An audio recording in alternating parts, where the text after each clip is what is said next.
court would decide who takes care of your children. You cannot leave that to chance. I see it all the time. Grandparents and loved ones fighting over who gets to raise your kid. You're not nearly as young as you think you are, so you need to get something in place. You should always have a basic plan, like a will that says where your stuff should go. Another thing is you need to address your digital assets, like your online account, social media. There are things that you're going to want to make sure people can take care of. Do you want to control who speaks for you and assists you if you need help managing your money or making a health decision for yourself if you cannot do that? Do you want to control where your money goes after you die? If you want to control the amount of money spent after you die, if you want to save money on probate costs and help your family avoid probate, well, that would certainly be a good reason to create a good, strong estate plan that can avoid probate. Think of an estate plan as a series of documents that you set up with an attorney to ensure that the people who you want to make decisions over your affairs are the ones that will make those decisions, and that all those decisions are made outside of court in the privacy of your own home. Trust is what's going to be the main mechanism that's going to help you avoid probate. If you have a trust, you also need a will. Instead of the will saying that when you die, here's who gets your stuff, this is a pour over will. It says any assets that are not in your trust when you pass away get poured over into your trust. So think of it like a safety valve. Two other documents that are extremely important are a healthcare directive and a financial power of attorney. Both of these documents are going to allow you to indicate who you want to make financial and healthcare decisions on your behalf if you become incapacitated. Now, if you become incapacitated and you do not have these documents, your family is going to have to go to court and get what's called a conservatorship, which is much worse than probate. You want to avoid that at all costs. Picture this. You're the sole breadwinner for your family, and something unfortunate happens and you're no longer able to provide. Additionally, you didn't have the conversation with your loved one about what to do in the event that you become incapacitated. Do you want to continue receiving life-prolonging care? Do you want to make sure that your brother takes care of your children? What if you don't want your brother anywhere near your children? These are some of the things that make estate planning so important. You can put in there instructions for what to do with your assets. What beneficiaries get what? Do you want to be buried or cremated? Who do you want to take care of your children? How do you want them to take care of your children? Having a will, trust, or some sort of comprehensive estate plan that plans for any type of circumstance is crucial, no matter how young you are. So one financial trap most people don't know about till it happens is estate planning. So you build up your assets, your checking, savings, your house, all your stuff, and you're like, yes, I finally made it. I've got something to leave to my kids. Then you die. You don't know about this because you're not there anymore. And the government takes 15% of the value of that in legal fees and taxes and takes 24 months to give it to your family. That's a trap. Why did you do all that work for them to take that much money? They didn't help. So instead, you want to use a revocable living trust. You can use an anonymous LLC to hold that trust so that when you pass away, that basically gets bypassed. It goes directly to your family, directly to your heirs. While you're still alive, you got asset protection and privacy. That's what I do instead. The ebook that we dropped this month, specifically about estate plans, feel free to get it. It's free. It'll give you a bunch of information. I think in this book, it's even cool. It has a little checklist in the back of the book of like when you know what you need to have prepared to talk to an attorney around your estate plan stuff. So this one's a good one. What is your biggest expense in your budget? Do you think it might be food? Do you think it might be gas? Do you think it might be clothes? Well, for the average American, the biggest line item expense on their budget was taxes. Americans had to give more money to the American government than they spent on necessities like food, energy, and clothing. And here's the kicker. It wasn't just a little bit bigger than any one of those categories. Americans spent more on taxes than on all of those categories combined. A question that I ask a lot of clients is, what is your biggest household expense? Oftentimes I'll hear mortgage, rent, and I ask people, well, do you know what was on line item 435 of your most recent tax return? That line item is the total amount of tax you paid to the federal and provincial government last year. Tell people, do an exercise when you go home today. Go find that number and write out the amount that you paid on that check.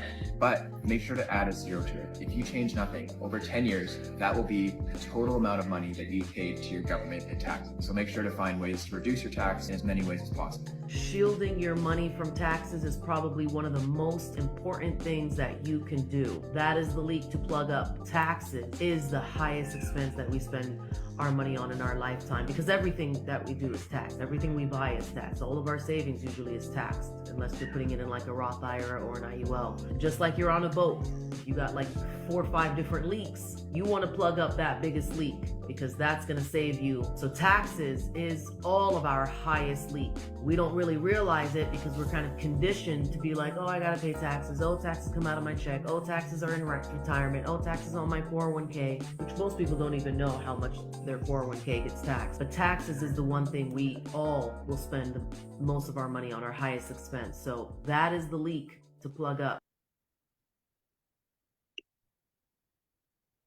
What is up, everybody? Facebook, we're here. Zoom, welcome in.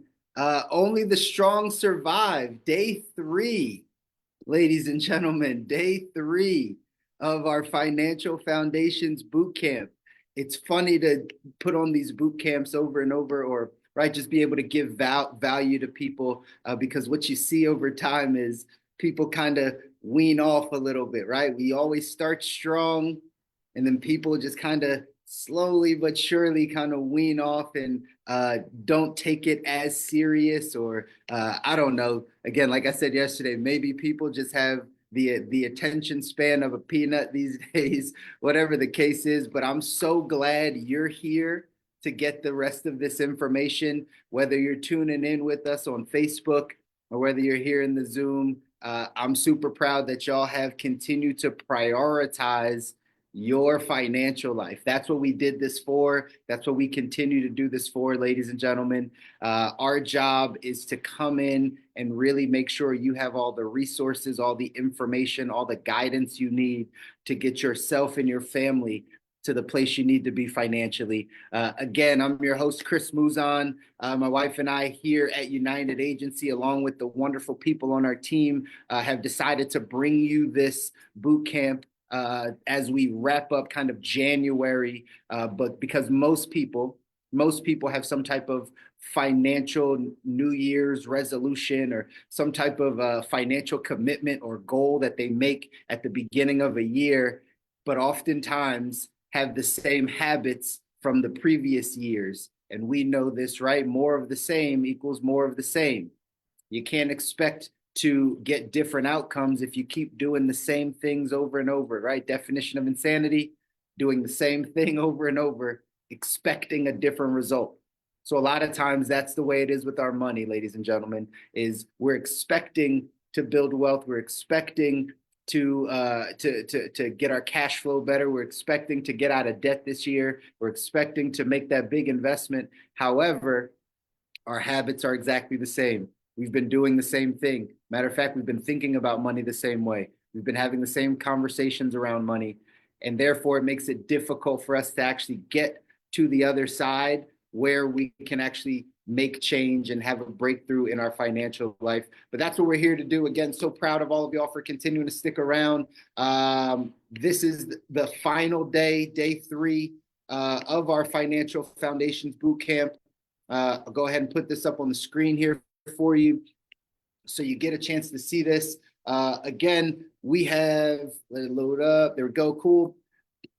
We've done this since Monday, right? Monday and Tuesday. We had some fire conversations. I know I was getting a few messages about the amount of kind of insight people were getting into some of the conversations we were having. I know people had more questions, more follow-up questions. We've set one-on-one time with people to be able to continue to help them go down the path of improving their financial life. On day 1, on Monday, we had a great conversation around cash flow, right? What's coming in and what's going out. This is the driver of all of our financial lives. It's our cash flow. It's how are we making money, but also where's that money being spent? Do we have high fixed expenses? Do we have high variable expenses? We gave some resources at the end where you could get onto that financial tracking sheet, because again, before we go off and budget, we got to actually know the actual numbers of our spending habits. So we gave that to everybody complimentary that wanted to really get good at knowing where their money was going. And then obviously we have the resources of how to bring in more income. Some of these things we may touch on a little bit later on tonight.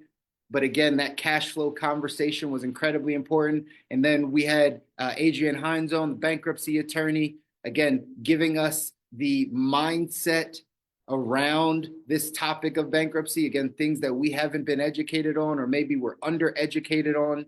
And our job, again, is just to give you the resources. We're not saying these are the right solutions for everyone, because again, there's no blanket financial advice that works for everyone. However, everyone that's in a different situation may need a different option, and bankruptcy could be one of those options for people. So that's why we brought her on, and again, got a ton of feedback. We know that you guys got a ton of information from that. So again, that was day one on Monday. Yesterday, we spent a lot of time talking about that old retirement side of things, right? That 401k, 403b, 457 plan, TSP, deferred compensation. We talked a lot about that as your long-term strategy and what to look out for, the pitfalls, the pros and cons of being tax deferred. We talked about that. We also talked about short-term and mid-term investment strategies, whether you're going to invest in the market, whether you're going to buy real estate, get into the crypto space, buy businesses, whatever it is in the midterm that builds your wealth. But none of that should supersede the fact that you need an emergency fund savings, some short-term, 3 to 6 months, preferably 6 to 12 months of your income set aside, labeled emergency. We talked all about it. And then we wrapped up yesterday's conversation talking about life insurance, talking about long-term care, talking about living benefits, the protection aspect of your financial life. The protection aspect of your financial life is what we talked about. Those, if you were not able to jump on those calls, they are still hanging out on our Facebook, on our United Agency Facebook page. They are still there. You can go back and take a look at them for now. I don't know how long they'll be up there. We may pull them down, package them, put them on YouTube. I'm not quite sure. I had one person text me like, this information, like you should be charging for this, right? Someone texted me, was like, you should be charging for this information, right? Most of these boot camps or, 3-day kind of webinars that you see out in social media world, it's to lead into some type of bigger course. So they only give you a little bit of the information and then you got to go sign up for the next part of the course. We have none of that trickery over here, ladies and gentlemen. We believe that at the end of the day, you should have this information. You should have all the financial information you need to make sure your family is good. You don't need to pay us extra money or give us anything extra to get things that you already deserve. That's just our belief here at United Agency. And so, again, I'm glad that you are getting the information. Go back over to Facebook and look at yesterday and Monday's class or boot camp. Solid 2 hours worth of information over there. And then we're going to wrap this thing up tonight. We have a really special guest speaker tonight. I'm going to introduce her in a little bit. And she's going to come up and talk a little bit about the tax side of things. And then I'm going to dive back into some of the estate planning things to wrap this up. But remember, ladies and gentlemen, this is what we're here to do. We're here to put in a financial foundation for people. No matter how rich you are, how poor you are, you deserve someone to sit down with you, help you, teach you where you are, help you understand where you are financially, and then help you craft a plan of how to get to where it is you want to go. Everyone's financial goals are different. Everyone's, the things that they might want in life are a bit different. But as long as we have a foundation, we can build to wherever we want to go. As long as we have a foundation, we can build anything. So these are the things that we went over. Again, cash flow, short-term savings, debt, proper protection, building wealth and preserving the wealth. So we already went through cash flow and debt on day one. Day two, we got out all the other three, right? The emergency fund, the building wealth, the proper protection. And tonight we're going into preserving the wealth, right? How do you keep it? Not after you built something, right? After you built something, how then do you come in and say, hey, you know what? I want to pass this down to my kids. I want to leave a legacy. I want to make sure that things are proper so that my family, I don't leave them with a burden that I actually leave them with some things that can benefit their life and allow our generations to continue to grow. So that's what we're going to talk about tonight. In addition to with this the preserving of wealth, we're going to have this conversation around taxes, right? Again, I told you all this for the last 2 nights, and I'm going to reiterate it again because it's been years since some of you have gone to school, myself included. But I always have gotten around people that have been integral in my life, giving me information. And one of our mentors used to always say, anytime you're around people that have information or a little further along, you probably should take some notes. Whether you choose to have a little pocket pen and a little pad just in case, maybe you're jotting it down on your phone. But at the end of the day, we're only going to catch a small amount of what we hear. We're only going to catch a small amount. But if you come back and you can go back and review those notes, you see the things that really stood out to you, you remember and you're intentional about the notes that you're taking, you're going to be able to receive all this information that you need. So to be successful tonight on day 3, again, same thing applies. Take notes, right? The information can change your life. The information that you're going to get tonight could be something that completely changes the way you act with money, the way that you move about with money. So it absolutely could change your life, but you got to take some notes, eliminate the distractions. If you're sitting at home, if the kids are bothering you, right, feed them, put them to bed, right? If you got the TV on, turn the TV off, do whatever you can to lock in for the next hour and a half or so that you can pick up all the information you need to go change your life, okay? Make sure you engage with us here in the chat. Ask questions if you need to, whether you're on Facebook, whether you're here in the Zoom with us. Make sure you engage, ask some questions. As always, at the end, we're going to give you some resources. We're going to give you some things that you can take away from this. But let's get ready to rock and roll, all right? So we're going to start by talking a little bit about taxes before I bring up our special guest to really dive into this tax conversation, because she's CPA, right? And so she has the knowledge. We love to bring you the experts to have the conversations. Let's just talk really briefly about something you might have heard on that video, and something that if you're around us long enough, you'll hear us say over and over and over again. We often say that taxes are your largest lifetime expense. That's often what we say. Taxes are your largest lifetime expense. Why do we say that? Because again, after we say it to people, sometimes they're like, oh yeah, that makes sense. Sometimes they're a little curious. They're like, well, what do you mean?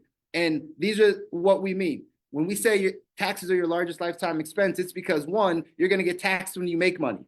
No matter how you bring in the income, Uncle Sam's got to get his part of it. So whether you're on a W-2 or a 1099, right? We're going to touch on some of these things probably with our guest, right? But whether you're W-2 or 1099, you're going to have to pay your taxes. There's federal and state taxes, right? There's going to be some ways that you can deduct some things. And again, all this stuff comes down to how you bring it in. So that's the one side. The second side is when you spend money. When you spend money, you're going to get taxed. There's sales tax. People, sometimes we ask that question to people, hey, what's your largest lifetime expense going to be? Number one answer we always get is my house, my mortgage, right? It's like, sure, that could be one of them up towards the top, but it's not number one. And normally once I explain it's taxes, I'm like, hey, because even when you buy that house, you'll pay taxes longer than you pay the mortgage, right? You'll pay taxes forever on that land, on that house, right? Like regardless if you have a mortgage or not, you're going to pay property taxes, right? And so then there's sales tax. All of your utilities have a form of tax on them. Your cell phone has a tax. Car registration is a form of tax, right? There's all types of them. My favorite that I know some people don't like me to say because people like playing the lottery, but the lottery is a tax on the poor. The lottery, the Mega Millions, the big, whatever you guys play out there, right? That's a tax on the poor. That's literally what it is. Why? Because where does all that money go that when you don't win, when you scratch it off, when you get your numbers, where does that money go? It goes to your state government. That's who gets it. It goes to your state government. Well, that is a form of tax. Wealthy people typically don't play the lottery. It's typically poorer people that play the lottery. So therefore, the lottery can be considered a tax on the poor. I know we don't always like to hear that because we hope to hit it big one day. I get it. But just know that's a form of tax. And then when you go and do the right things and save and invest money, you're going to have to pay taxes on that as well. Whether you're taxed now, which we talked about yesterday, we talked about these things, the tax buckets, tax now, tax later, tax advantage. Whether you got some CDs in the bank and they mature every 12 months, well, you got to pay taxes on that every 12 months, every time tax time comes around when your CDs mature or however much interest you made in your savings, you're paying taxes on that right now. Your tax deferred side, we talked at length about last night of, hey, I'm choosing to not pay taxes right now on this money, but down the line, when I go to pull that money out at whatever the tax, whatever right my tax bracket is, or whatever the tax rate is down the line, I'm going to pay taxes on that tax deferred money. And then you got the tax advantage side, which, yeah, you got to pay your taxes now on the money. It's just the benefit is down the line when you pull that out, there's no tax reporting on it. You got capital gains tax for those of you that want to get into real estate investing and right hold on to some stocks in the market and all those things. Well, there's capital gains tax. That means if right you're holding on to it and this thing is continuing to grow, and then finally one day you sell it, you liquidate it. Well, you owe some taxes on that money too. So even when you go put it into real estate or whatever else you want to do, you're going to owe taxes. So taxes are your largest lifetime expense, ladies and gentlemen. And that's why we needed to bring some experts on, an expert on in order to talk about it. I'm going to introduce our guest, Ms. Atiya Brown. She's here in the chat with us, and she is CPA. We got connected a long time ago on social media. You know how social media works, y'all, right? Like social media works. Like you see some content, you see some people doing some things, saying some good things. You're like, hey, that's my tribe. Like she knows what she's talking about. Like I appreciate her content, and then you stay connected. And eventually things come around and we can build with each other, right? Have people as a resource. One of my good buddies always says, you want to be able to surround yourself with a team, kind of like a board of directors, right? You want to have a board of directors around you. It's too often that we just take information from all different types of people. But what if you had a specific person you checked off about your finances? What if you had a specific person to check off about your taxes? What if you had a specific person to check off about your health? Specific person about your marriage, specific person, right, about your spiritual life. If you have all of these things, it acts as a board of directors. You can always go to that person and say, hey, what did you think about this? Or, hey, I was thinking about doing this. What are your thoughts on this? And that's how you get wise counsel, ladies and gentlemen. You get wise counsel. And right now in 2025, I think we all need a little wise counsel, especially in this area of our finances. So without further ado, I'm going to introduce to you Atiya. She calls herself the Savvy Accountant. Atiya, appreciate you. Thank you so much for jumping on and joining us tonight. Thank you for having me. I'm excited to be here. Absolutely. Absolutely. Pleasure's ours. Just to be able to dive in, give the people a little bit of an introduction for yourself, kind of how you got into the industry, you know, kind of what drives you to continue to do what you're doing in the tax space. Right. So my name is Atiya Brown. I am a CPA. I'm licensed in Canada and the US. So I have my license in both countries because I'm originally from Montreal, Canada. And I moved to the US maybe 16, 17 years ago. And I basically have a really big, audacious goal to help my community save $1 billion in tax savings. The reason I want to do this is because I've heard here mentioned several times, but I tell people all the time, the largest expense you pay is your taxes. And so the way that I can help you build wealth is for you to reduce that number. And then you can do other things with the money that you save. But essentially, I want to help my community save on their taxes because taxes are important. I tell people all the time, taxes are important, but we don't want you to pay more than you're supposed to. And so I want you to understand the tax code, understand tax laws, and figure out the best way that you can reduce what you have to pay legally. I love that. I love that. Big, hairy, audacious goals are what's needed. That's what's needed for us to get our community and the people that we care about the right resources, the best help. So grateful for you being able to do that. we'll start at the 101 level. I like to kind of build on this, right? I always say there's levels to money, right? Start at the 101 level. What does a CPA do? Like, when should someone call a CPA? Like, talk about kind of that side of things. That's a good question. So a CPA can do a lot of things. And I tell people all the time that you don't have to have a CPA kind of on your team, but it's always a good idea to schedule a consultation with a CPA when anything major is happening. So if you're starting a business, and if you typically used to file your tax returns on your own, now you started a business, that's probably the best time to reach out to a CPA as well as an attorney to figure out, am I choosing the best entity structure? What should I be looking out for? So even if you can't afford to have them on your team on retainer, you want to make sure that you get that foundation set properly so that they can kind of help you along the way. So some of the things that CPAs can do are audits. They can audit your financial statements. So anytime if you have a bank that's going to be requesting financial statements, that's going to be a CPA that's going to have to sign off on those. Represent you before the IRS. So the IRS works the way the IRS does. And if you fall into any issues with them, they only allow 3 people to represent you. And that's an attorney, a CPA, and an enrolled agent. So those are the only 3 professions that can help you if you have issues with the IRS. So we're able to have power of attorney and get the help that you need. And when it comes to small business owners with bookkeeping and accounting and all that good stuff, I tell people all the time, the task, you have to understand what task you're asking, because a CPA can do all of them, but you don't necessarily need a CPA to do them. So you don't necessarily need a CPA to do your bookkeeping, because bookkeeping is a task that can be done and you don't have to have your license to do that. So I hope that helps. That was perfect. Let's just keep kind of going down that rabbit hole. Because I know especially for people that are self-employed, and we're going to kind of talk about this, how important is that bookkeeper or right? How do I guess someone that is self-employed really start to keep their books, manage their books? Like, what tips can you give them on that? Managing your books is going to be very important. So I tell people all the time, when it comes to your taxes, there are a few things that people are doing wrong that it's costing them a lot on their taxes. So your taxes are going to be determined when you're a small business owner on your financials. So basically you're going to tell the government, I made this amount of money with these, I had these expenses, and then they're going to charge you tax on that. The government's onus is on your revenue. And you as the business owner, your onus is on your expenses. So the government says, okay, you made $100,000. They would be glad to tax you on $100,000.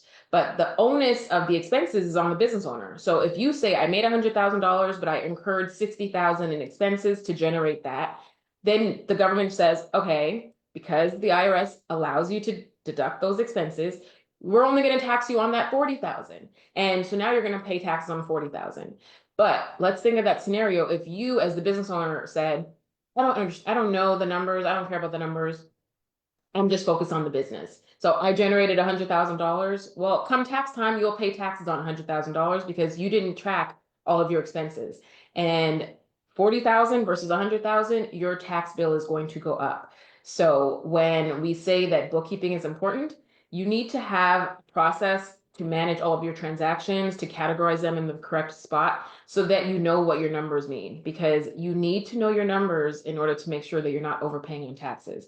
Before we get into any strategy or how we can reduce your tax liability, we want to make sure you're not overpaying just because you didn't put the right numbers on your tax return. Sure. Yeah.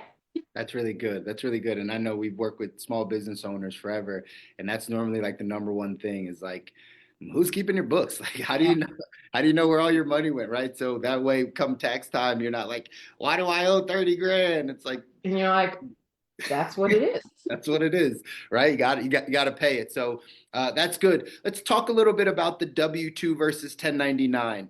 I would take it that a lot of times you're sitting down with both sides, right? The small business owner, right? The small, medium-sized business, but also the person that might be making 6 figures at a job, or might even just be making, $70,000 at a job, and right, just want to figure it out. So pros and cons, maybe go down that path of, pros of W-2, cons of W-2, pros of 1099. Give me your thoughts on that. When it comes to 1099 W-2, we have to look at kind of the relationship that you have. So I tell people all the time, it's not about pros and cons. It's about what is actually happening for you to know if that person is a W-2 or if they're a 1099 contractor. So going from the lens of the business owner. So I'm going to start with the lens of the business owner. I'm a business owner and I'm looking to hire for a position because my business is doing great and it's just me and I need help. The question of should it be a 1099 or a W-2 comes down to responsibilities. There's going to be kind of like a 7 questionnaire test that the government does to figure out if it's a contractor or a W-2. And one of them is going to be control. Who controls what this individual is going to be doing in the business? So am I hiring like a web designer who's going to do the web design for my business? They do web design for 20 other companies. They come in. I basically just tell them my logo, what my colors are, and what needs to be there. But I'm not going in telling them, I don't even know what matrix go into web design, but that sounds to me like a contractor because they're not solely working for me. I don't have control over how they do this web design. I just hired them to do this web design. So control is going to be important. Who's like in charge of the timing? Who tells, are they clocking in, clocking out, or is it just they have a contract, they have to do it within a certain time frame? That's another factor that the government's going to look at to say, is this a contractor or is this a W-2 employee? Who's supplying them with the things that they need? So obviously in that scenario, they'd probably get access to my system.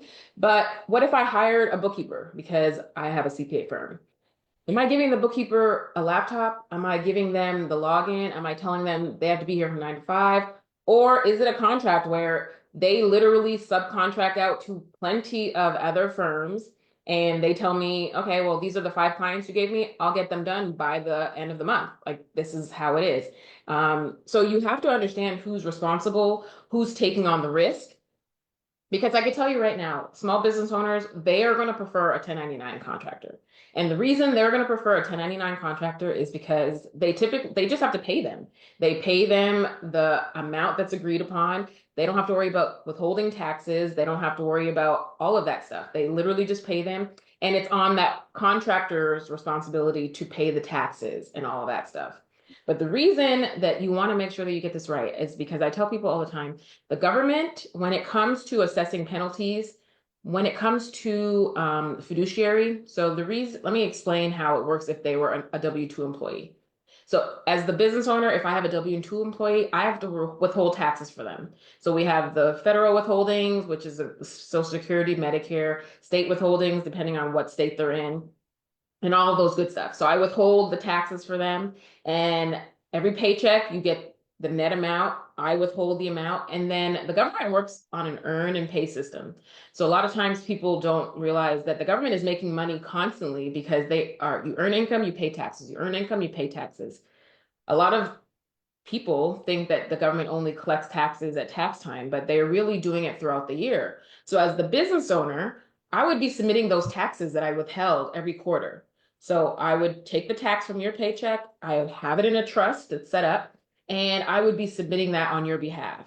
So what happens in a scenario that I do not withhold or I do not submit it on your behalf? You got a paycheck that said X amount was withheld. So when you go to file your taxes, you say, I paid this amount in taxes. And the government's going to say, well, we never got it. So the government is very strict when it comes to fiduciary duties because they take that, they take that very serious. They say that you took the money from them and you took the responsibility, so you should be submitting it. So when it comes to payroll penalties, the government is very strict.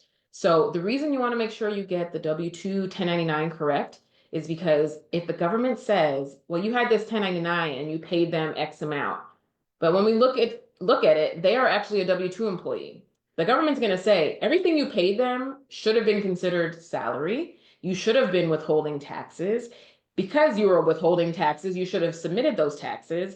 Because you didn't submit those taxes, you now have interest and penalties. And so it's going to amount really quickly. So you want to make sure that you understand if they're a W-2 or if they're a 1099, because it could be very expensive for the business owner if they get it wrong. It's really good. I'm so blessed. We're like, we only have 1099s in our business, right? Like, because that W-2 conversation is a little scary, right? Just to be able to having to like withhold taxes and right owe that to the IRS. So again, that's why again, when we start talking about forming businesses, getting a CPA, right?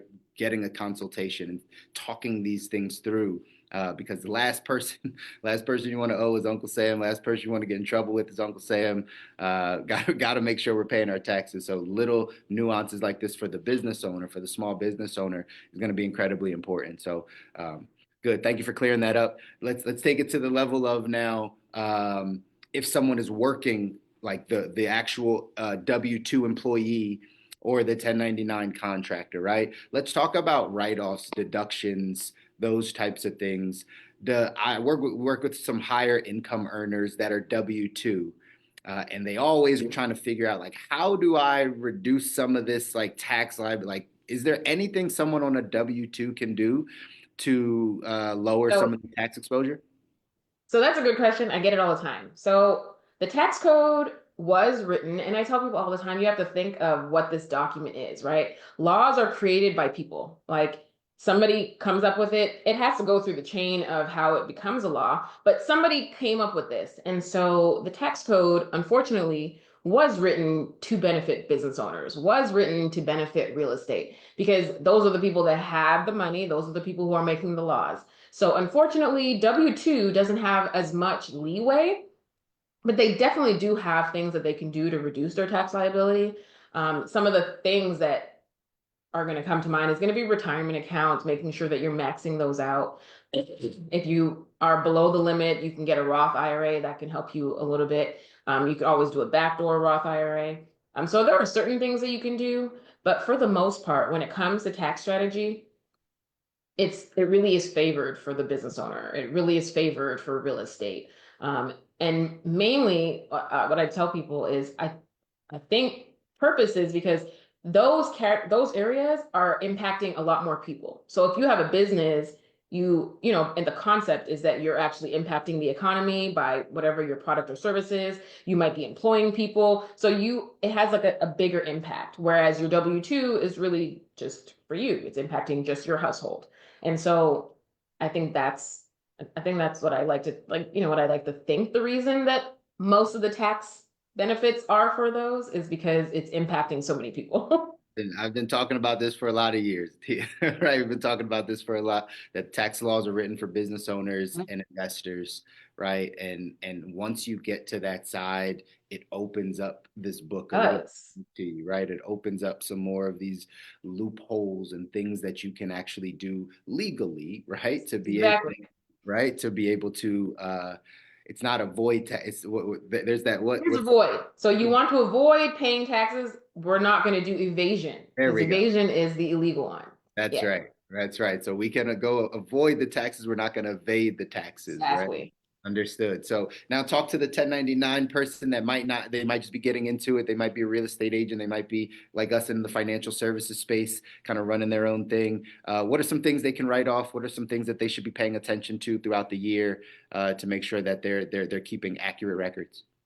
So that's a great question. So if you are going from W-2 to 1099, the world is going to open up. And I have a diagram that I show people. When you are from the W-2 world, you have your income, taxes are taken out, and then whatever you come home from the check with your paycheck, that's what you have to work with. Whereas when you're a 1099, you are now the business. So you have the income, that's the top, that's from selling your product or service. And then you are now responsible for the taxes. But before you get to the tax part, the government has what they call Section 162, which allows you to write off ordinary and necessary expenses that you are incurring in order to generate these revenues. And so what that means is, what are you actually incurring as an expense in order for you to get this revenue?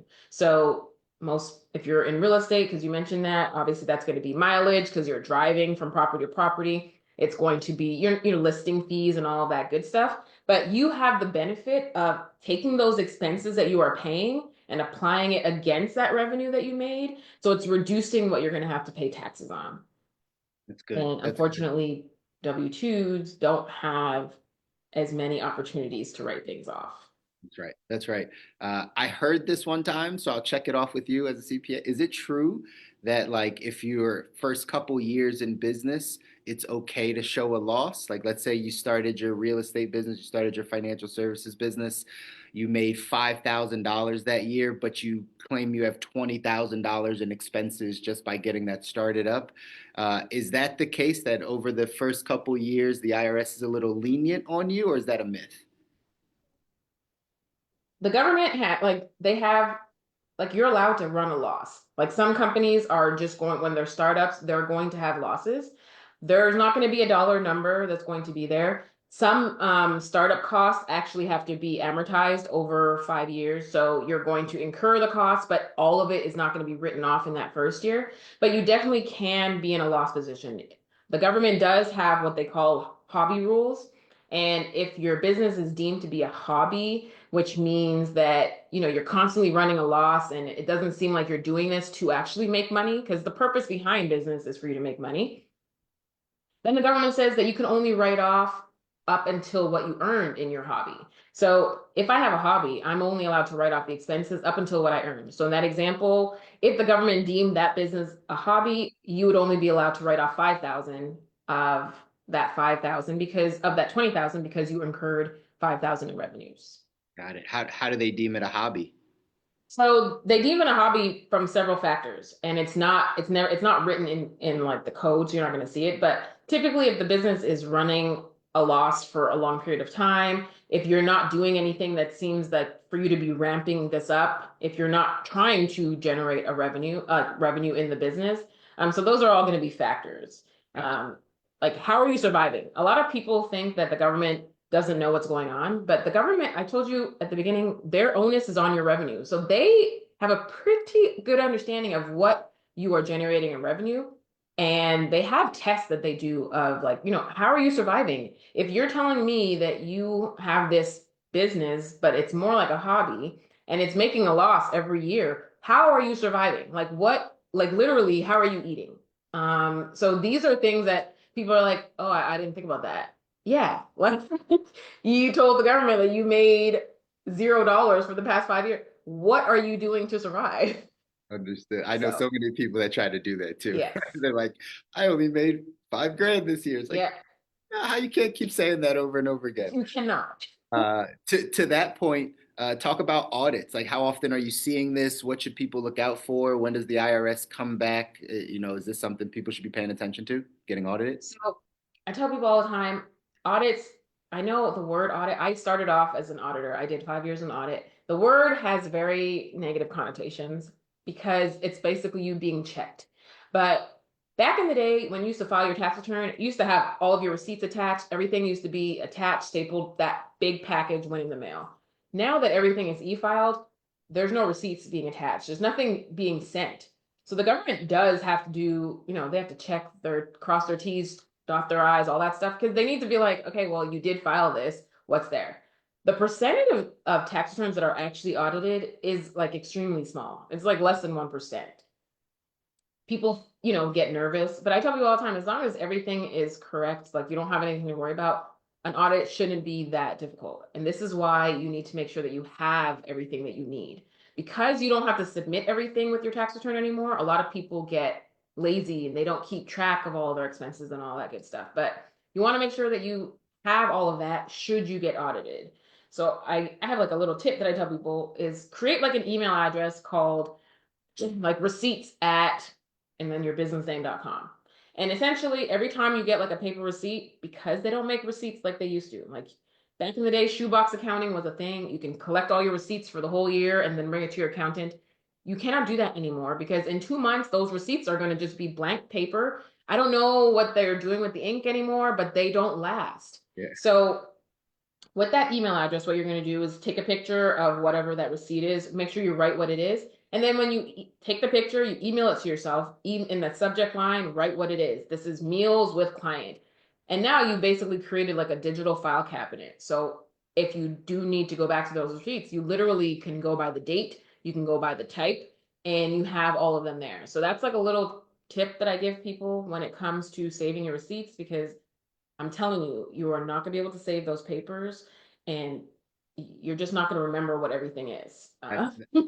That's a gem. I hope everyone's listening. And I told you guys this at the very beginning. Take some notes, write this stuff down.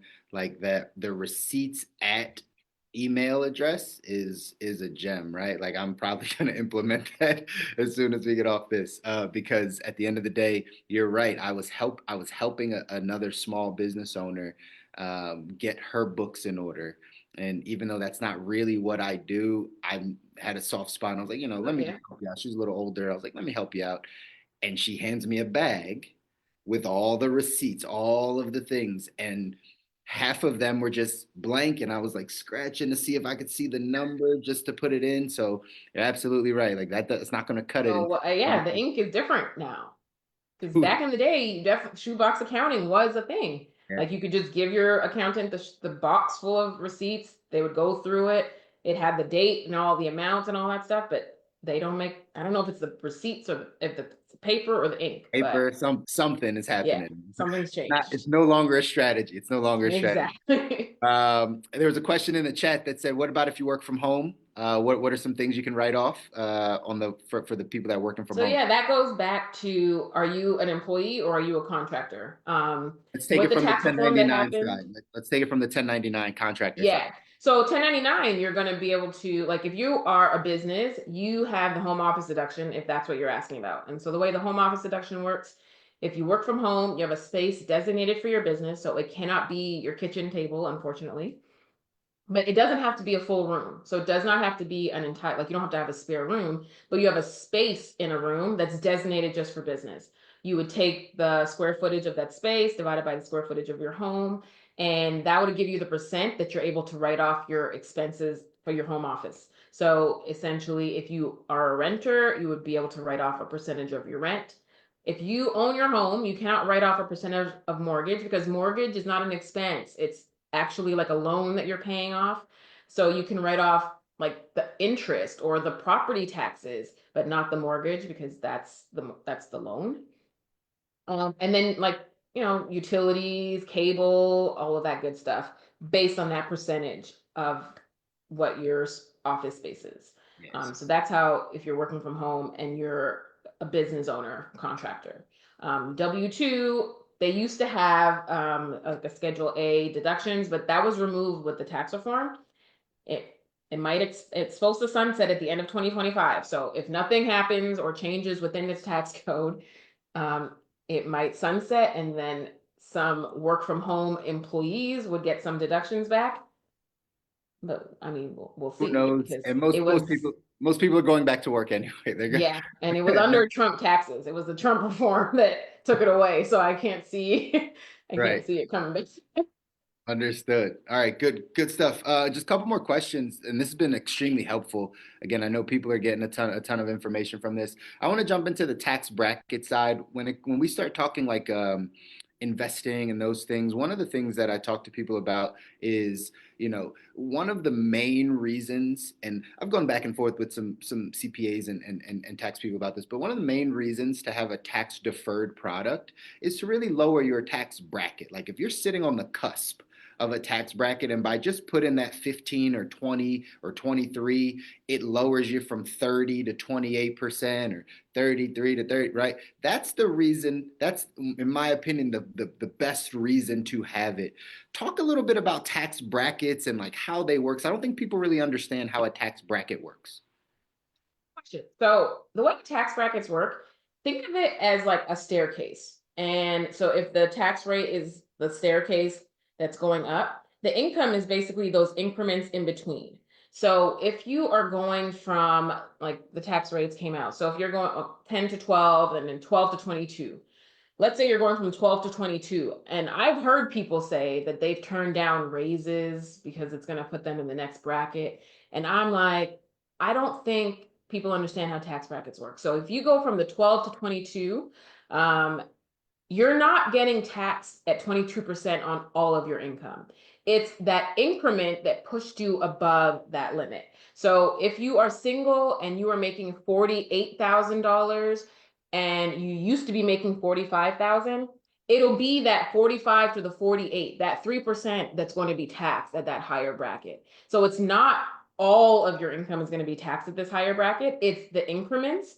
And so I basically tell you that that's just basic math. Don't be afraid. Like I literally have had people say that they turned down raises because they thought it would put them, and then they thought everything was going to be taxed. And I'm like, well, no, everything is going to be taxed at the same rate it was before. That difference will be now taxed. But if you do the math, the difference on just that difference of the tax rate is not enough for you to not turn down money. Sure. So it's the increments that are taxed at the higher bracket. Got you. Is there an additional penalty or an additional fee once you get into different tax brackets as well? Is that how it works? Like it's the 22% plus a certain amount?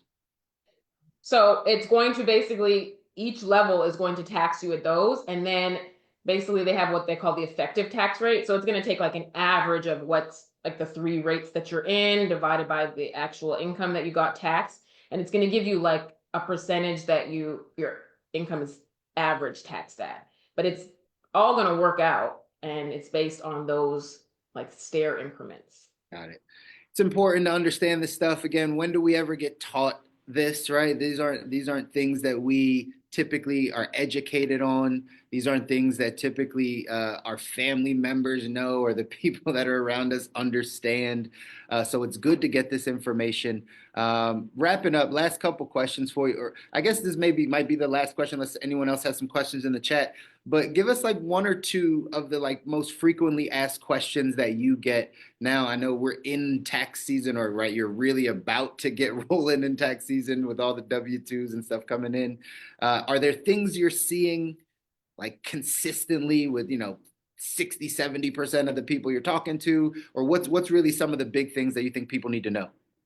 So what I want small business owners to know, especially if they're coming from W-2, like they were W-2 for the majority of their life and now they're becoming businesses, I want them to understand that they can still save for retirement and they should be saving for retirement. So many times they think that it's only something that's available when you're W-2, and that's not the case.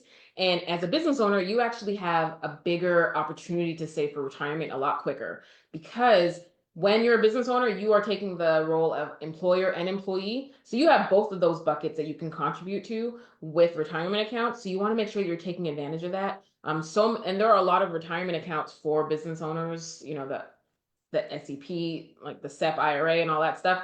So you want to make sure that you are taking advantage and thinking of your retirement. Retirement is not going to shut off just because now you're working for yourself, because you still are going to have a point where you're not going to want to work. And so I want business owners to start thinking about retirement a lot more than they are. I find W-2, they know because typically their employer is matching something, and so they're trying to get that match and all that good stuff. But as like the business owner, you have benefits that you can do. So take advantage of that.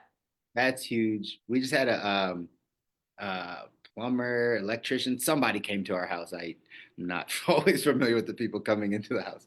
But he came in and we had a quick conversation. He saw me working. We had a quick conversation. He asked what I did. I was like, oh, in the financial space, right? We educate people financially the whole night. He's like, been meaning to talk to somebody about this. I've been running my business for the past like 5-6 years. And he was like, and I don't put anything away for myself. Like, he's like, I don't do anything for retirement. I'm like, listen, right, you're preaching, right? We understand most small business owners, the money goes right back into the business or it's for their living, but they're not really thinking about the future and the retirement. Yep. So, such a great point. It's such a great point to all the small business owners out there.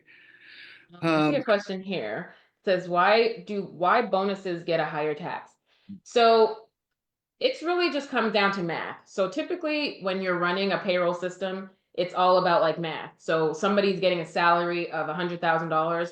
They're doing math behind the scenes saying $100,000 divided by the 52 weeks. This is how much tax I have to take out per paycheck and all that. When you add a bonus to that, the system basically thinks that that is part of your salary for the full year. So they think that you're getting that amount, and now that they have to recalculate that full year, oh, this is what their salary is going to be every paycheck. I need to kick the taxes out based on this being part of their salary for this full year. So that's why bonuses get taxed at a higher rate. So typically, like if you know when your bonus is coming, you can, complete a W-4 to make it so that your bonus doesn't get taxed. at a higher rate. But that's typically what happens. And that happens, across everybody that gets bonuses at their W-2 job. It's literally because of the formula, it's making it seem like that's part of your salary. And if that was part of your salary that you would be getting paid every paycheck, this is the amount that would be coming out. And so Got it. that's So, what. so what's that strategy of filling out a W-4? Yeah, you can go to HR and fill out a W-4 so you can change your withholdings and in time for the bonus and then And then fix it change back. back, and then change Yeah. it back And then afterwards? change it back. So that's something that you can do. But that's why that happens. Got it. It's a great question. And I know, again, some people need that. I'm thinking of my buddy right now who's waiting on his bonus to come in. Yeah. It's a pretty hefty one. We were just talking about it. And so I might need to give him a call or Yeah. something. Great stuff. How can people find you? Are you still taking clients? Tell the people like how to get with you. So they can find me on social media, the Savvy Accountant. I'm actually on sabbatical right now, so we're not taking new clients right now, but you can still reach out. My team is still behind the scenes. You're just not going to get like me right now because I'm on sabbatical, but my social media is still there. I'm still posting every day. I'm actually in a challenge right now, so I'm like posting every day, part of that challenge. So I'm still active on social media. But we are taking care of our current clients, and I'm not accepting new clients right now. But yeah, so you can find me on social media, the Savvy Accountant, across all platforms. Awesome. How does going exempt expect? Okay, that's a good question. And so going exempt, basically, we're talking that's a W-2 person, and they're saying that they don't want anything withheld from their taxes, from their paycheck. And so going exempt is something that you can do. It's not recommended. There is like only a few cases where exempt is something that you would be doing. So what exempt does, it's not withholding taxes from you. I tell people all the time, your withholdings is the taxes that you pay, because remember, the government works earn, pay. So you basically earned income, you should have been paying the government throughout the year. So when you come time to file your taxes, you are now going to, fill out your tax forms, and it's going to say, okay, you made this income, you should have paid this amount in taxes throughout the year. When you go exempt, essentially it's saying you should have paid this amount, you paid zero, so now you have to pay it at tax time. So there are different schools of thoughts. Some people think, well, I'll go exempt and then, I'll invest things so that my money grows so that I can now, when it comes time to pay my taxes, I can pay it. The problem is I've seen way too many people go exempt. They spend the money and then they don't have the money come tax time. So remember at the beginning, I told you not knowing your numbers is one of the ways that you overpay in taxes. Another way that you overpay in taxes is not having the money to pay your tax bill when it comes time to pay, because interest and penalties are going to accrue every day. So another way that people are just throwing their money at the government is not having the funds to pay when tax time comes. So another trick that I tell business owners, this is not applicable to W-2. Well, it could be if you're going exempt and you want to figure out how to save. But I tell business owners to create a separate account.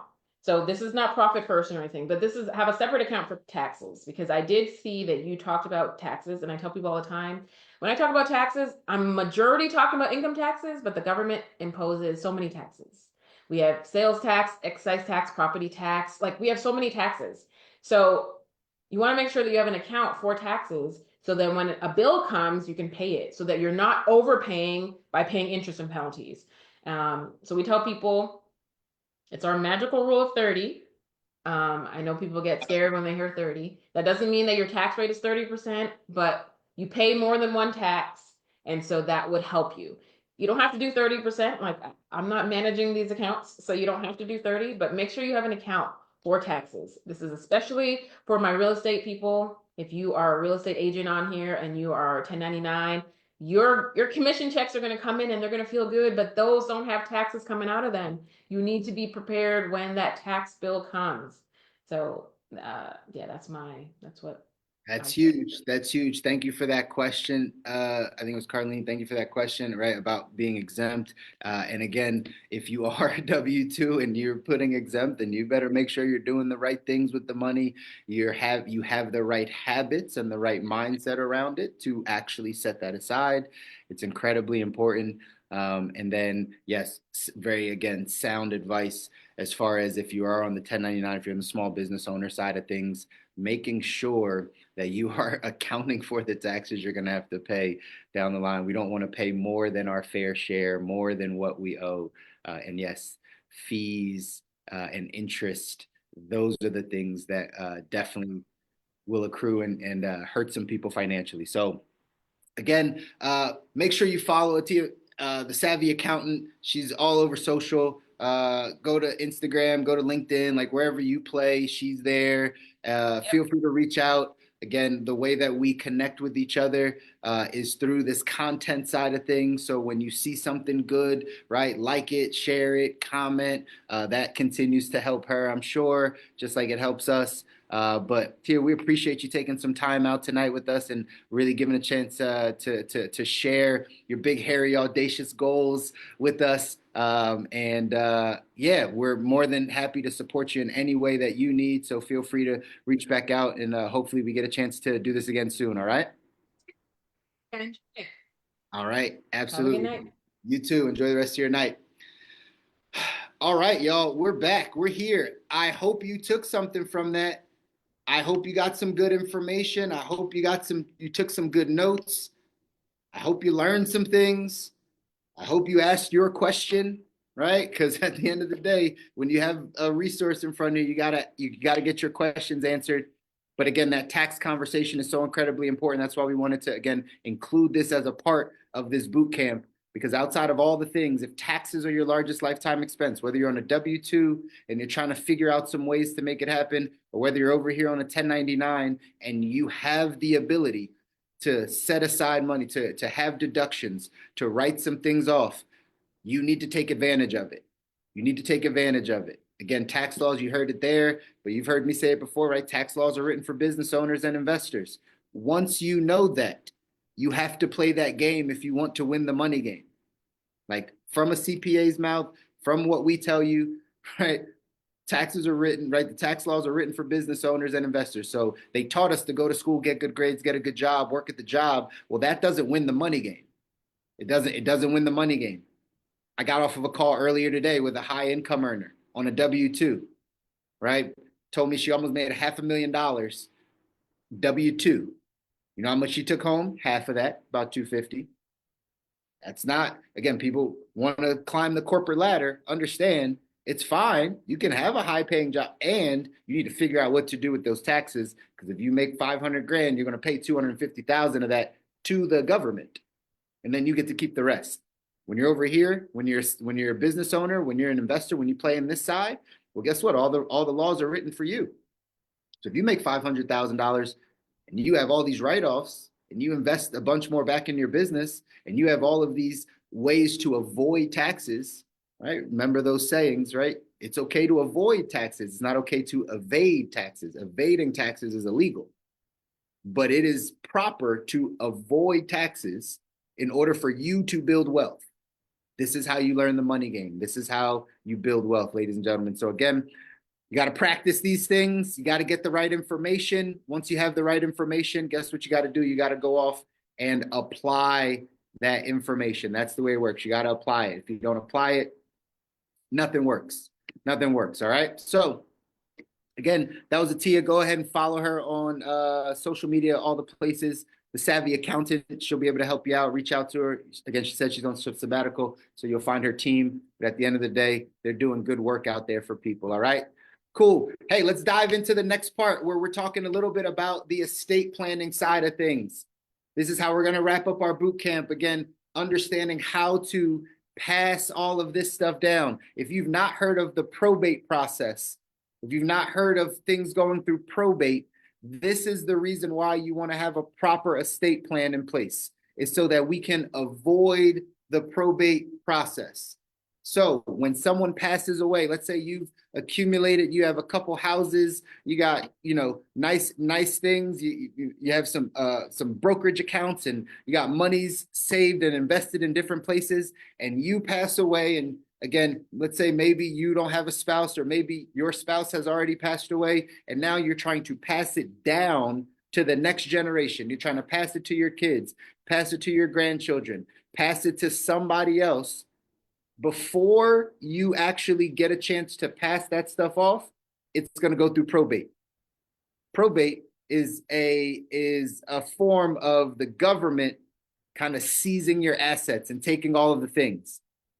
This broke down a bit of the probate process, where it says the will of the descendant is found and then verified if that's legal. So when people, and we're going to dive into this, the difference between a will and a trust, but a lot of people just have a will. Well, a will is just a legal document. It's the first thing that you have to present to the judge in the probate process. It doesn't avoid the probate process. It's the thing you got to bring to the probate process. That's the first step. It says a personal representative is appointed by the court. Then probate bonds are posted.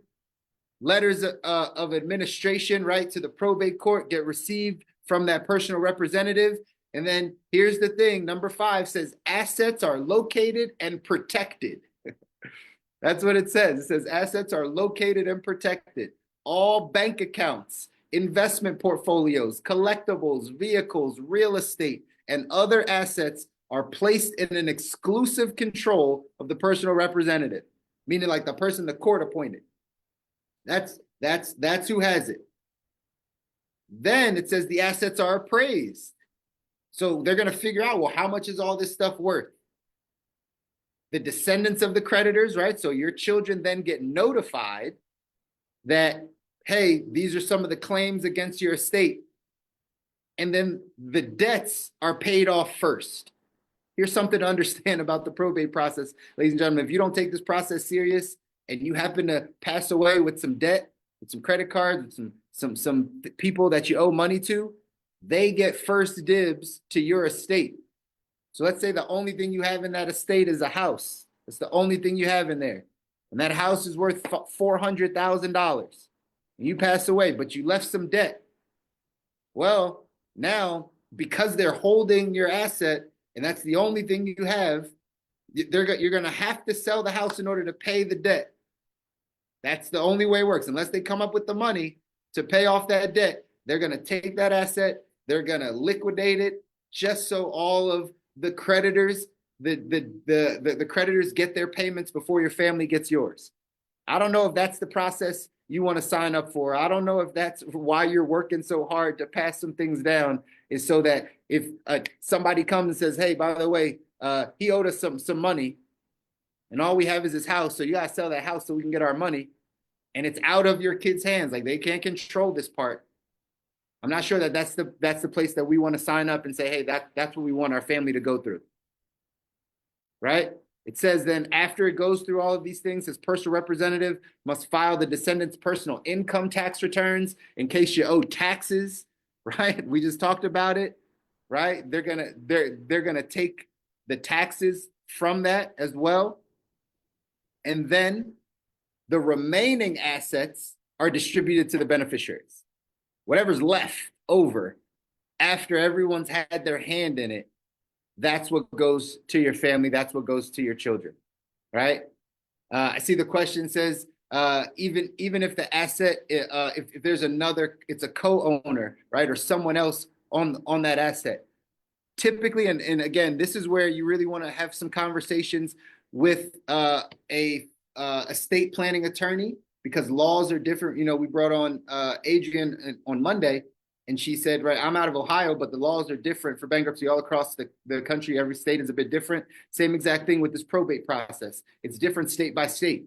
It's different state by state. There's some states that are very, very lenient, right, where things won't have to completely go into the probate process, or the probate process can be quick. And there's some other states that it's very, very difficult to get stuff out of probate.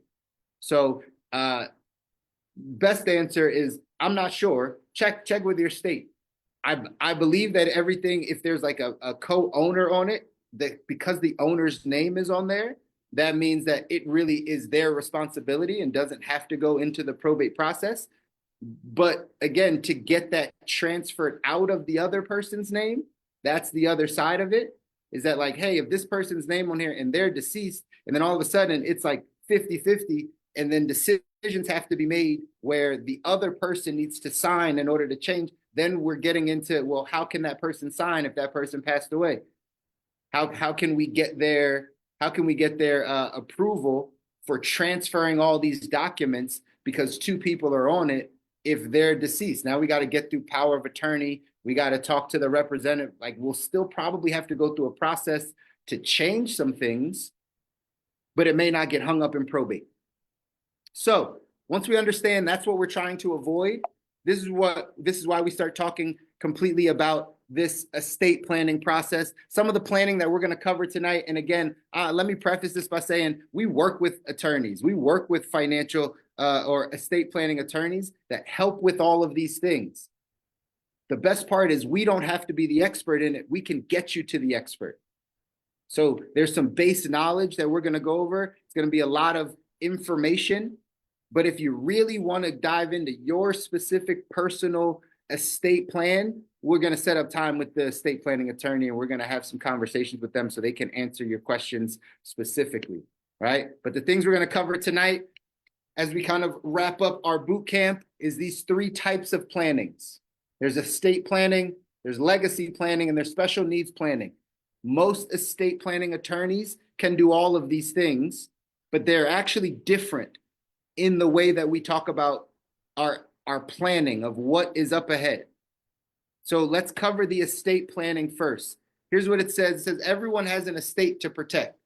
Without proper documents upon death or incapacity, a court process may be necessary for your loved ones to receive the legal authority to act on your behalf or administer your estate. The most common and necessary documents for your estate planning include the following. One is a durable financial power of attorney. Okay, this is a part of an estate planning document. It's a durable financial power of attorney. It says if you're alive but incapacitated and unable to manage your own affairs, a durable financial power of attorney can empower someone you trust to manage assets and property, including day-to-day needs for you.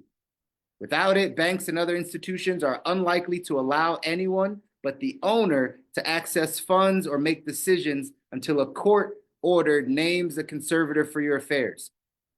So let's say you get into an accident, you're in a coma, you're in the hospital, something happens, right? Brain damage, something, again, we talked about this type of stuff yesterday, the things that take people away from building wealth, right?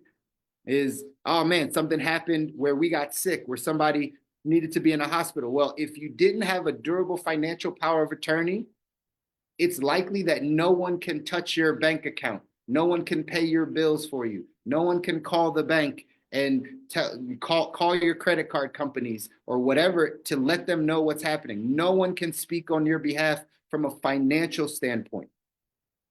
Sure, you may have a beneficiary on your bank account, but they can't speak for you in the event you're incapacitated or you can't manage your own affairs. That's why this type of planning is important, because in the event that happens, someone still needs to pay the bills. Someone still needs access to your property. Someone still needs access to your bank accounts to be able to help you continue to manage while you're going through a health challenge. So that's a durable financial power of attorney. Then there's something called a last will and testament.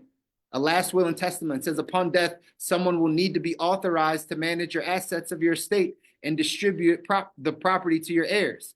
Again, this last will and testament was the first step of the probate process. That was it said, present the will is located and verified. That's what this is. That's what this is. It says if you have minor children, someone will need to be appointed as a guardian for your minor children as well. A last will and testament allows you to designate who you want to fill those roles so that a probate court can appoint them. So you still got to go through the probate process. Even though you have a last will and testament, it's saying, hey, these are the people I want to kind of handle these things, but it's still got to go through probate. So durable power of attorney, last will and testament. Then you have living wills and medical power of attorneys and healthcare directives. So again, if you're incapacitated, these are where if you're in the hospital, who can make medical decisions for you? I used to give the example of Bobby Brown's daughter, Bobby Christina. She was already 21, 22, something like that happened. And she was in a coma. No one could speak for her. She didn't have a living will. She didn't have a medical power of attorney. She didn't have a healthcare directive. No matter what family member came in, like they can't determine what would happen with her care. She's already over the age of 18. So that's why we need these. That's why no matter how young you are, you need something to say, hey, just in case I can't do this, here's the person that can do this. Here's the person that can talk to the doctor. Here's the person that can speak on my behalf.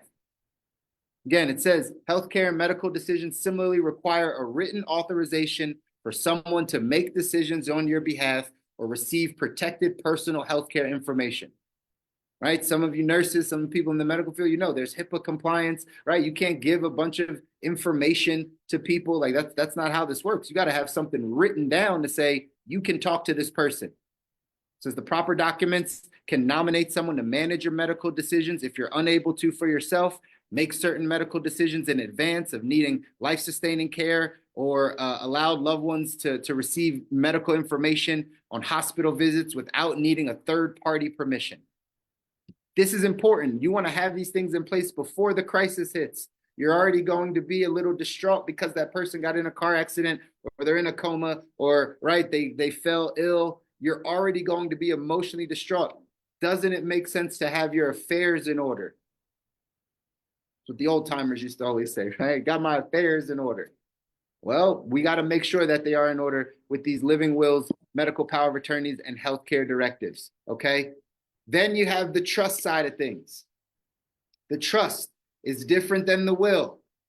The will we just talked about, the healthcare directives, the financial power of attorneys, those are just legal documents that normally have to get presented to someone to grant you access to that person's finances or whatever it is that they need help with.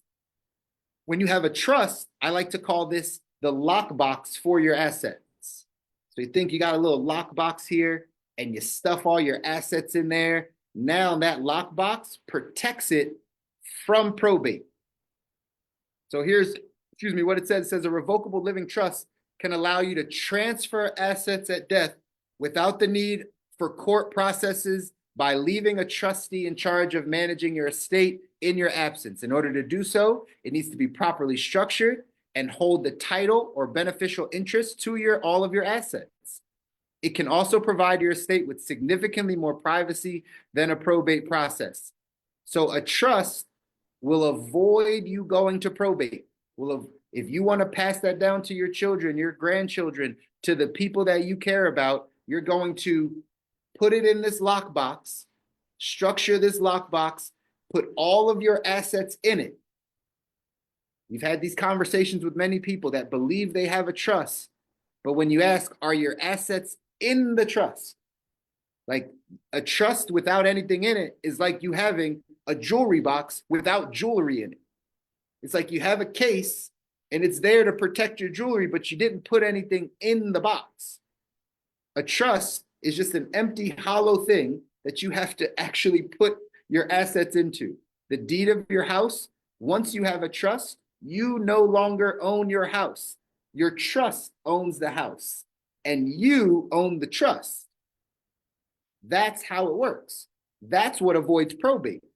If you miss those things and don't put it in the trust, it goes to probate. So a revocable living trust gives you the ability to transfer assets away from probate and make sure your families get all of the things that you're going to leave for them. The reason why they call it revocable is because you can change it. You can stop it. Your trustee can stop it, right? You can break down that trust. It's revocable, like you can take it back. That's basically what that says. Now, the irrevocable trust is the other side. It says it's for more advanced planning, tax purposes, benefit qualifications, or asset protection is needed. An irrevocable trust can provide tremendous value. So this is like, the way I like to explain it is the irrevocable trust is like the 201 or 301 level to trust. If you just got one or two assets, just trying to pass down a house or two, and that's all you got really, then sure, a revocable trust is fine for you. because we're not worried about some of the other things. But let's say you have 100 acres that has been gifted to you. Well, you might want to put that in an irrevocable trust. You want that to stay in the family forever. An irrevocable trust is exactly that. It cannot be changed. Irrevocable trusts can be complex and once established are not easily changed. It's almost like you're never going to change this. We have something in here that no one can come in and break down.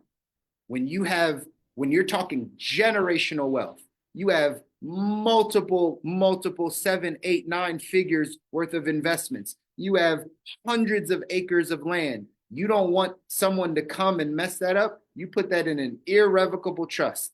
And typically, those are managed by bigger companies. One of my buddies works at Northern Trust. That's literally what the company does, is if you can't find someone that you trust that will be around to actually oversee this irrevocable trust, you give it to a firm and they will manage it for you for the rest of their lives, right? For the rest of the life of the trust.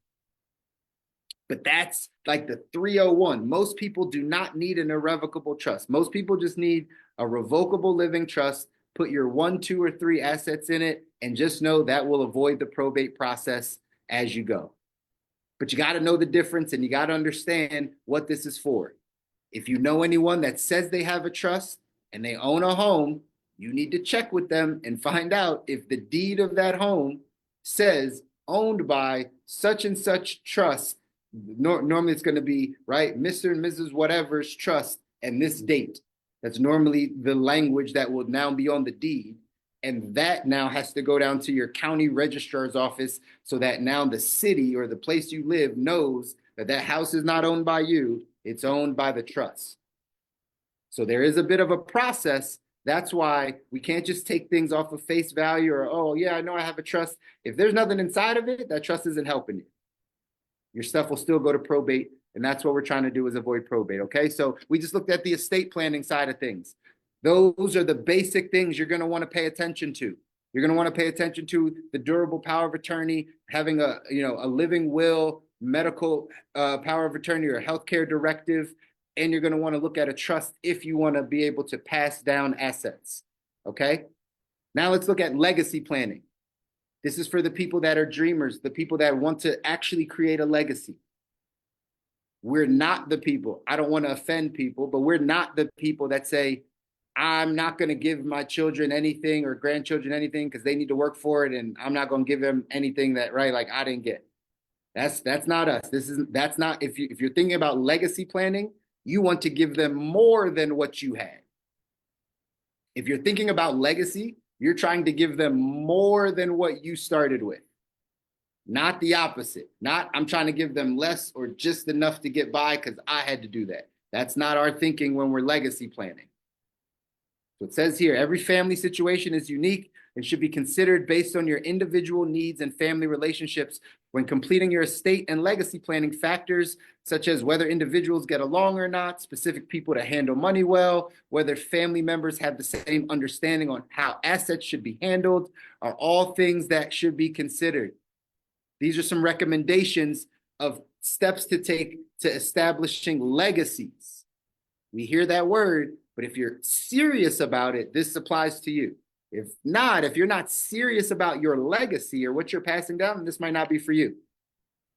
But here's what leaving a legacy of values is, right? Guidelines and directions in your documents. Hey, your estate planning should be customized to your family's specific needs. If you're thinking about the values of your family, leave expressions of love or values. In order to pass values on to the next generation, it's important to express clearly what they are and why they are important to you. This is billionaire talk.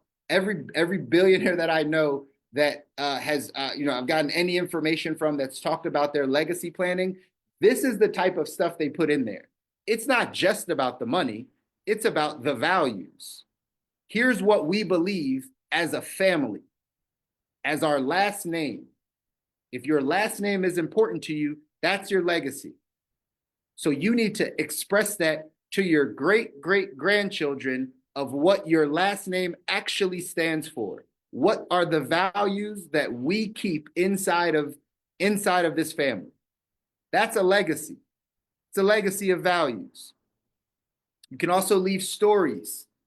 Your experiences and life stories make up who you will become. They inform you why you hold the values you do. How cool would it be to create a video or 2 or 5 or 10 that your great-great-grandchildren get a chance to see? Wouldn't you have loved to hear the vision of your great-great-grandparents if they had that technology, if they had that insight to be like, I'm going to talk to my great-grandchildren on this one. I'm 52.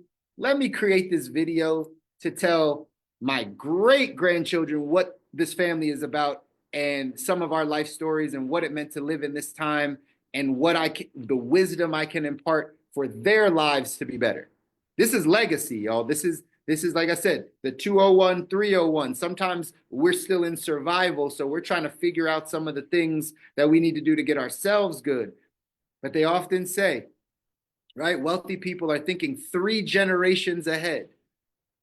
So when we're thinking about legacy planning, we're not thinking about our kids. We're thinking about our grandkids, great-grandkids, great-great-grandkids, and what can we establish for them. So how do we pass down our values? Yes, the second part of leaving a legacy is the money part. You can leave values. That's great. And again, you can do this without having a trust. You can just make that video tonight. If I've inspired you and you're like, I do want to talk to well, make that video and upload it in the cloud and tell your kids, hey, this only gets opened after we pass away. And now you have a video that hopefully continues to pass through the generations and you get a chance to talk to your future generations. By the way, this is one of the deciding factors as to why we put out social media content. Some people don't think of it that way, but how cool would it have been to see your parents building a business in their 20s, 30s, and 40s? How cool would it be to see actually how they were living their life? These are memories. These are records. These are things that don't go away. But are you thinking about your generations? Are you thinking about what's up ahead? Because that's what this conversation's about. If we're protecting it, passing it down, leaving a legacy of wealth talks about life insurance. We talked about it yesterday. 2 ways to ensure some generational wealth: have a permanent life insurance policy and get a trust. If you want to ensure generational wealth, hopefully at a younger age, you can get as much life insurance coverage as you need. It should be permanent instead of term so that it doesn't expire, because then that's no guarantee. But the permanent policy will pay out. So what if, and maybe you pass this stage, but maybe you can educate your kids on this. What if they got $1 million permanent life insurance policy and then they put it in a trust and they just lived their life? They kept working their job, building their business, doing whatever they wanted to do. And whenever that time came, good Lord takes them home, they pass away. There's $1 million left inside of a trust that avoids probate, that the government doesn't get to touch, and you get a chance to explain what needs to happen with that money.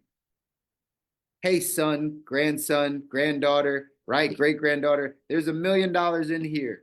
$10,000 every single year has to go into this account. Another $10,000 every single year has to make sure that it goes to this. If you need to get any type of, I heard somebody say this before, right? If your family wants to adopt, if you need IVF, if you struggle with children, like there's money in the trust specifically for that, for our family, so that our family can continue to grow. What if you're the one to set that up? It only takes one person in the legacy to start the legacy. Unfortunately, it wasn't the people before us. God bless them, right? But it could be you. If you follow these things and that's what you're focused on, your great-grandchildren could absolutely have way more. You just tell them what to do with it. You put it in a trust. So that's the life insurance side. It says keep wealth concentrated. Inheritance funds are often divided and spent rather quickly. If you wish to pass on wealth, that will continue. From you might consider keeping assets in a trust or company structures. I think I pulled this up. I didn't put it in the PowerPoint because I just sent it to myself. But I put this up because I found this that said, if you guys can see that, it says 70% of wealthy families lose their wealth by the second generation. I know we talk about generational wealth a bunch because that's the goal, but 7 out of 10 people that pass down wealth, the second generation just squanders it. They just lose it. 90% lose it by the third generation. 90% lose it by the third generation. So all this hard work that you're doing and all these things, the reason why wealthy people put it into trust is because you can't leave it up to your second generation. You can't leave it up to your third generation. Like you can't leave it up to them to do the right things with the money. So yes, you can educate them. And that's really where this starts, with family values and understanding exactly how to communicate and educate our people about money, our kids and our grandkids about money and what to do with it. Sure. The other way is just put it in a trust and you tell them all the things that have to happen, and somebody has to do your wishes, right? Your trustee has to listen to whatever you put in there, and therefore you just tell your family how to do it. But that's something we got to know if we're going to build a legacy of wealth, and again, creating value in future generations. So that's leaving a legacy of wealth. We talked about a legacy of values. What about a legacy of giving? I know many of you have a very giving heart. You care about charities, you care about your church, you care about your community, those types of things. Are you planning to give to those things? Or just would it be nice? Would it be nice to just be like, oh, I wish I could give to, right, this charity or this foundation or my church or my community, build this up. But if you build some form of wealth, because remember, what we're talking about today is how to pass it down.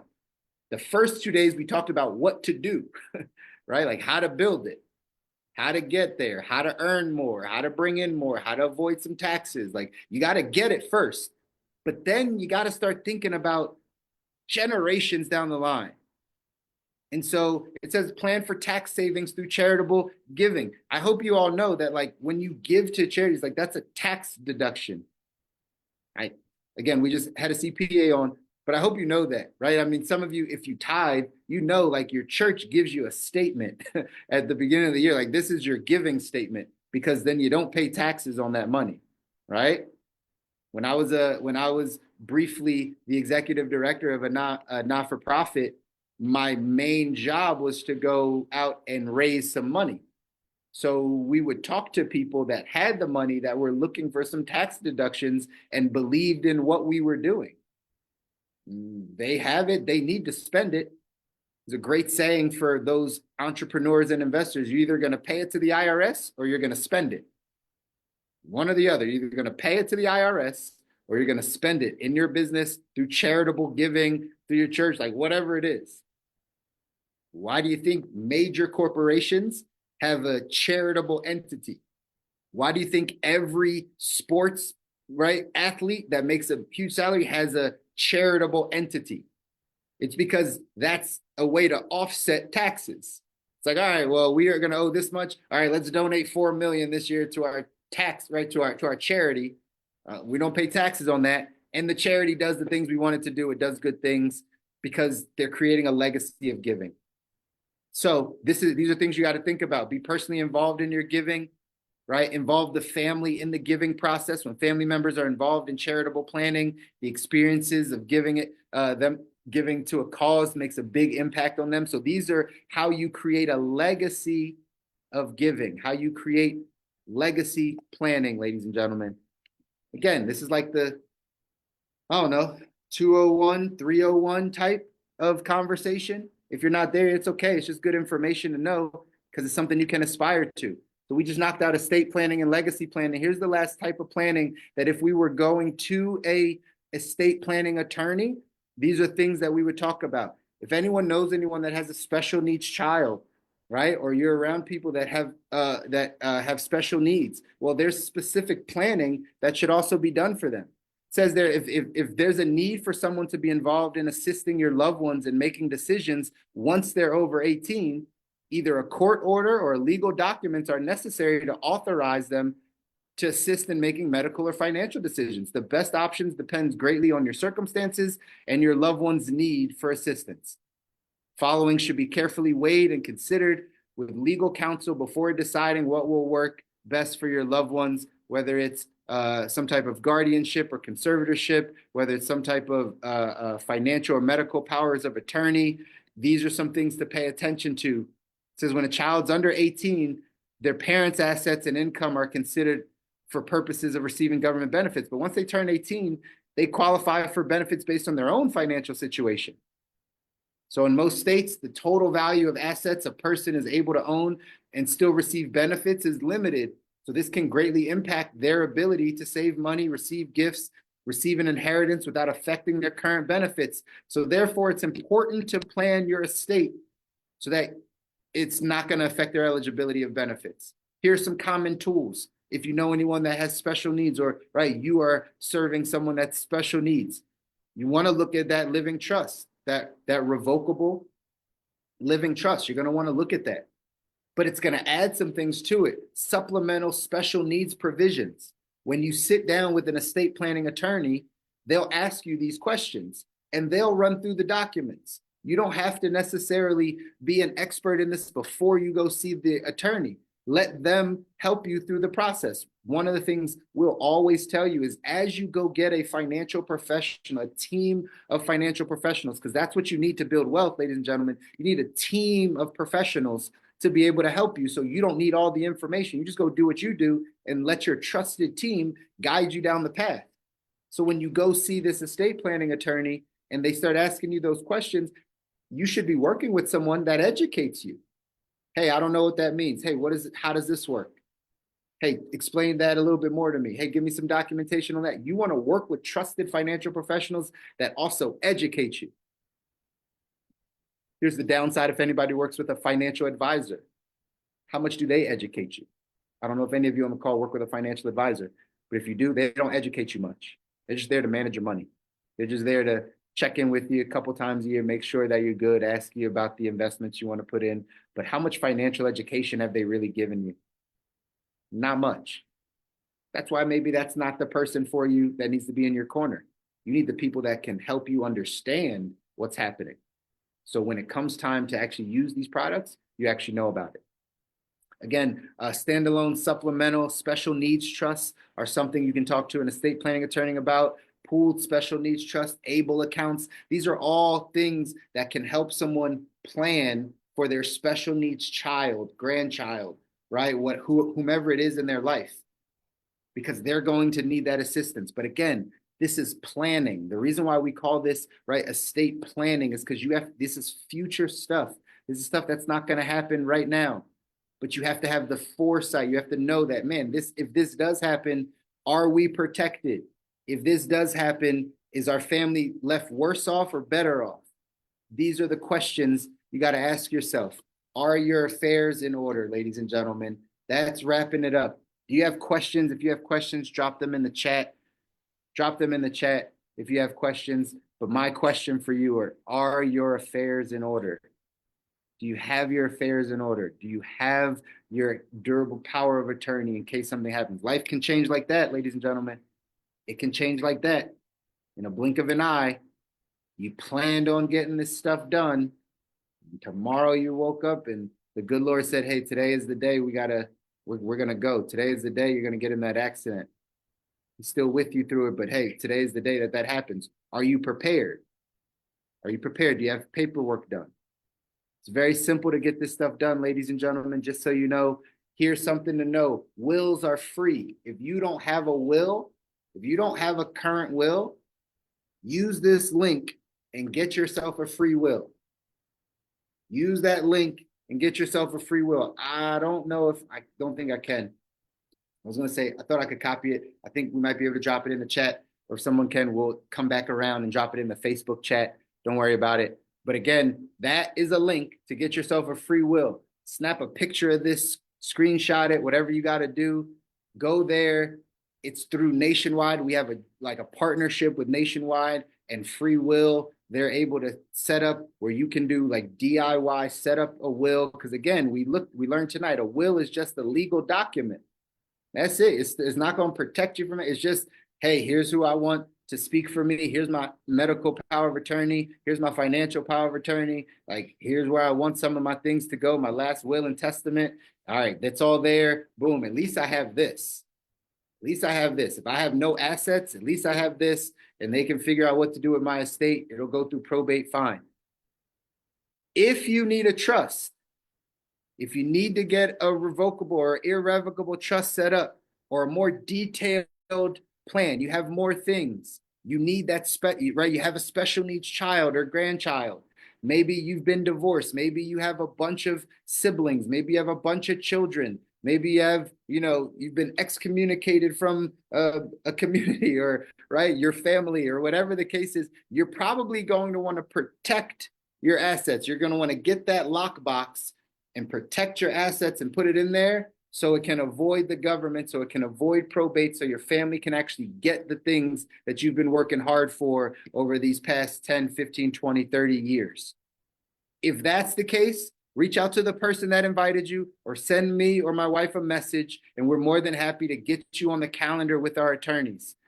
It's a free 30-minute consultation. You'll ask all the questions. They'll explain to you basically what I've explained to you tonight, the difference between a will and a trust, and whether or not you actually need that trust. If you do, they make it very inexpensive. You go sit down with a traditional estate planning attorney and you find them, they're going to run you $2,500, $3,000, upwards of $4,000 to get yourself an estate plan. The attorneys we work with do it for half of that, right? Less than $1,500. Less than $1,500 gets you an estate plan, a will, a trust, one deed goes into the house. All that stuff is set up. If you need more detailed plans, obviously you're paying for more time with the attorney. But at the end of the day, we make it very simple for people to get this part of their foundation in place, ladies and gentlemen. So get yourself a will that you can do by yourself. It's free. All you got to do afterwards is get it notarized, print it out, get it, take it to a notary so it's legal. Boom, that's done. But again, that doesn't avoid probate. If you want to avoid probate, you want your assets to go to the people that you care about, we're going to want to talk about getting a trust. All right. Feel free to download our ebook on the estate planning side. If you've been with us every night of this boot camp, we've given you a different ebook every single night. There's a cash flow ebook and a savings ebook and a debt ebook and an insurance ebook and now an estate planning ebook. We've done this for you to get the information that you need, right? All the stuff that we've kind of gone over in these boot camps is just there in a nice formatted way. So if you just needed something to refer back to and take a look, if you didn't take notes, if you chose not to listen to me, right? If you chose not to listen to my instructions over the past 3 days and you didn't take any notes, these ebooks can help you, again, remember some of the stuff that we talked about. So feel free to download that estate planning ebook. Again, also on our YouTube, go to our United Agency YouTube page. If you have not subscribed over there, I recommend that you do. For those of you that jump on our morning mindset calls, they go on our YouTube every single Monday, Wednesday, and Friday. But there is a video specifically that I did a while back on the estate planning basics, the same stuff we were talking about tonight, just in a little bit more of a quicker format for YouTube, not as much words and training, but you can go and refer to that video if you needed to hear my voice again, all right, about what it is that we're talking about, or feel free to share that with somebody that you know if they are not going to sit through this whole hour and 45-minute live. All right. All right, y'all, again, you need to know where to find us. We're here for you. Our mission is to be able to impact your financial life, help you get the resources and the tools you need in order to take your financial life to wherever you want to go. That is supposing that you know where you want to go. If you don't know where you want to go, it's likely you're not going to get there, right? But if you do know where you want to go, we can help you get there. Find us on all the social channels, Instagram, Facebook, LinkedIn. Again, we got our YouTube channel, we got our website, or any of the people that invited you here tonight, that sent this link to you, that shared this live with you, reach out to them. They may reach out to you first anyway, but reach out to them. They know how to get in touch with us. They know how to make sure that you are completely set up in your financial life. Ladies and gentlemen, I appreciate y'all taking some time out over these last 3 days to really learn what it is we do here at United Agency, what it is that we're able to help with. I hope and pray that all of the information that you've gotten over the last 3 days has benefited you or will continue to benefit you moving forward. because this is the same information that's changed me and my family's life. And I know it can do the exact same thing for you. That's why we wanted to bring this to you. Again, we work on referrals. Feel free to send this to people. Feel free to get this to somebody that you know needs it, or just connect with us and let's have some one-on-one conversations. But it's been fun. Until next time, ladies and gentlemen, take care. End with this last video. We'll talk soon.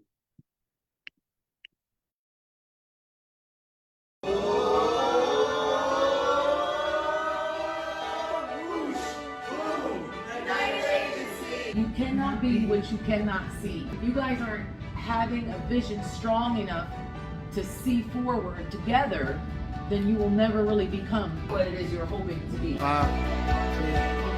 There we go, get the end in. There we go. Our motto is faith, family, business. In that order.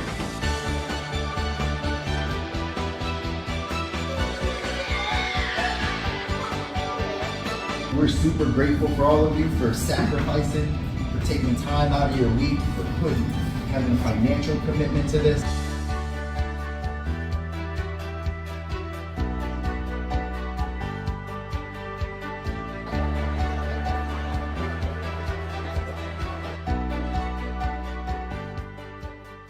So we want to recognize just the top couple cash flows. Number 2, Lily's good Lily around. Number 1 cash flow.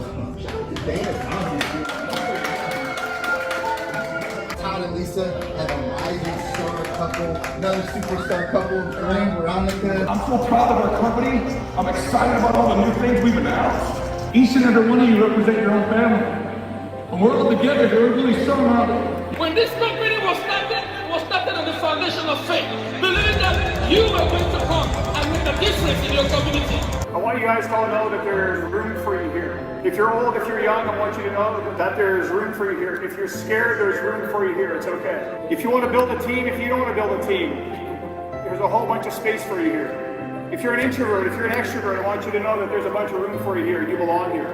We have our own WFG chef in the kitchen. He's here.